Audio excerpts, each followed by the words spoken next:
उस तरह से करूं। देखिए, मूल रूप से अगर ये संघीय ढांचे की और इन सब की बात की जाए, मैं उसकी टेक्निकलिटीज में नहीं जा रहा हूं, मैं उसमें जो आज हो रहा है उसमें जा रहा हूं।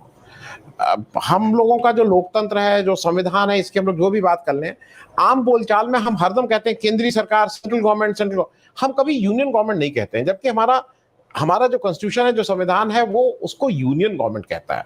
क्योंकि यूनियन जब आप बात करते हैं तो उसमें फेडरलिज्म का अपने आप ही एक वो है, जब आप सेंट्रल गवर्नमेंट की बात करते हैं तो उसमें एक एकीकृत जिसको बोलते हैं वो ज्यादा वो आता है। मैं मोटी मोटी बातें बता रहा हूं। हमारी जो पॉलिटिकल हिस्ट्री है, मैं केवल दो पार्टीज की अभी बात करूंगा, क्योंकि जो पार्टीज आज जिसको अगर वैसे कहें तो जिनका मतलब है, कांग्रेस और बीजेपी, अगर आप डेटोरेशन हुआ है और आज की तारीख में लग रहा है कि संघीय ढांचे पे ज्यादा खतरा है, तो थोड़ा उसकी जर्नी भी देख लीजिए।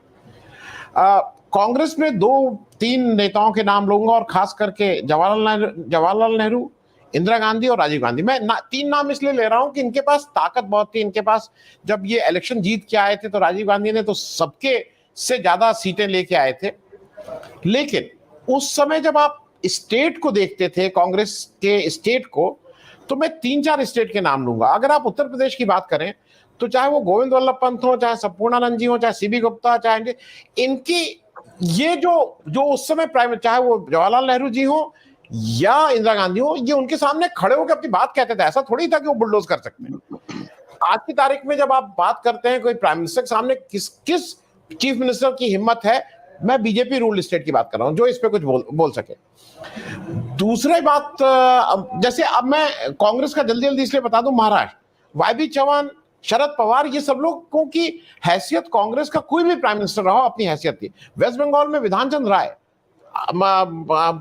सिद्धार्थ शंकर रे, मतलब मैं सिर्फ ये नाम इसलिए याद दिला दे रहा हूं, ये 4-5 स्टेट जो जिसमें 40-40, 40-48, 80-80 एमपीज जाते हैं, ये 5 स्टेट मिलके करीब करीब आधी पार्लियामेंट को रिप्रेजेंट करती हैं, करीब करीब आधी।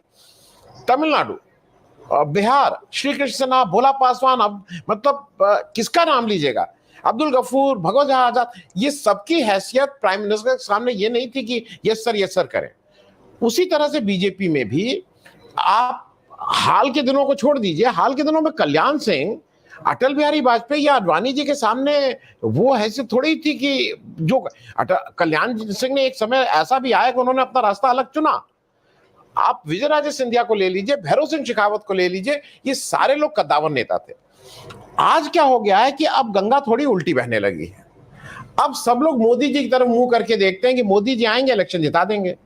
तो जब मोदी जी आएंगे इलेक्शन जिता देंगे तो वो ताकत भी तो मोदी जी अपने पास रखेंगे। मैं थोड़ा डेविल्स एडवोकेट की तरह ये बात कर रहा हूं कि ये क्यों हो रहा है।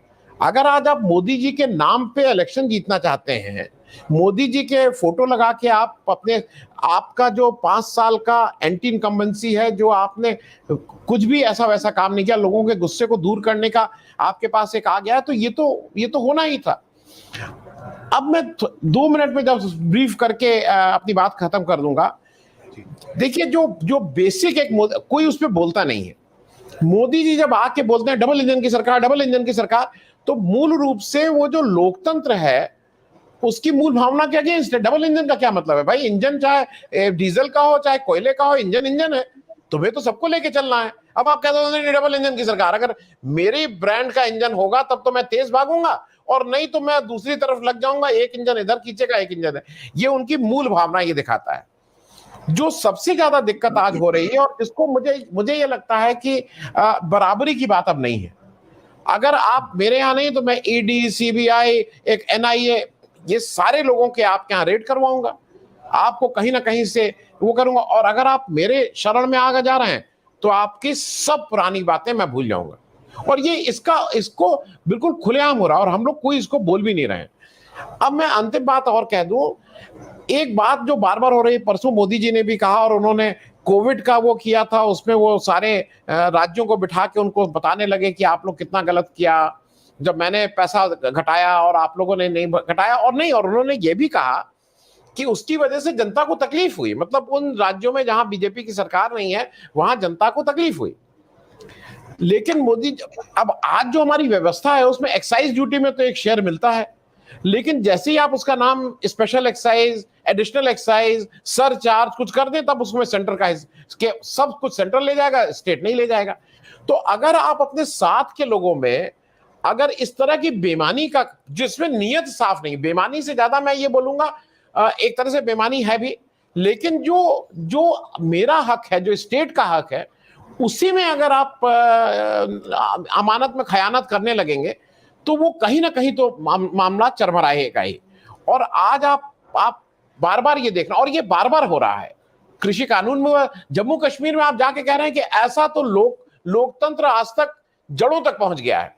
आप वहां 3 साल से आपने इलेक्शन नहीं कराए हैं, आपने वहां मतलब क्या तमाशा कर दिया है जम्मू कश्मीर का, और आप ये कह रहे हैं कि लोकतंत्र जड़ों तक पहुंच गया है। और यहाँ पे जो सरकारें बीजेपी की वो मान भी नहीं कि जड़ों तक ये पहुंच गया। शुरू में मुझे ऐसा लगता है कि ये सारा कुछ इलेक्शन को लेके है। ये मैं लास्ट बात कह के खत्म करूं, ये अगर कोई कहता है कि प्राइम मिनिस्टर कैंडिडेट होगा, यही बेसिक लोकतंत्र, बेसिक संविधान के खिलाफ है।